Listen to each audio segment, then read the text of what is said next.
More and more ang showbiz couples na nababalitang hiwalay sa iba't ibang kadahilanan.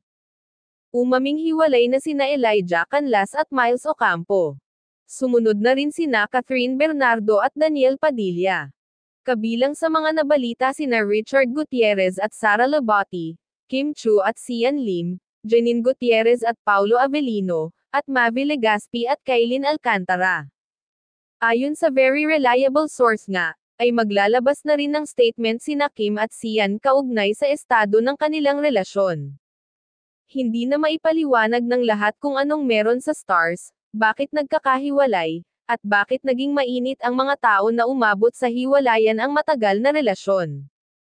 Iwas na iwas pa rin ang kapamilya TV host actress na si Kim sa isyu ng umano'y paghihiwalay nila ng kanyang longtime boyfriend nito. Hindi pa rin diretsahang inamin o dinanay ni Kim kung totoong nag-break na sila ni Sian tulad ng mga naglalabasang chika sa social media. Tila umulan ng celebrity breakup rumors ang last quarter ng 2023 na ikinalungkot at ikinadismaya ng publiko. Noindang ang lahat ng fans ng celebrity couple sa mga bali-balitang hiwalay na ang dalawa kamakailan.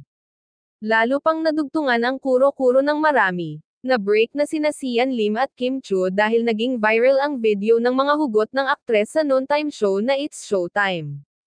Kulang kung walang usap, sagot ni Kim nang tanungin siya ni Vice ganda ng, kulang pag wala ito.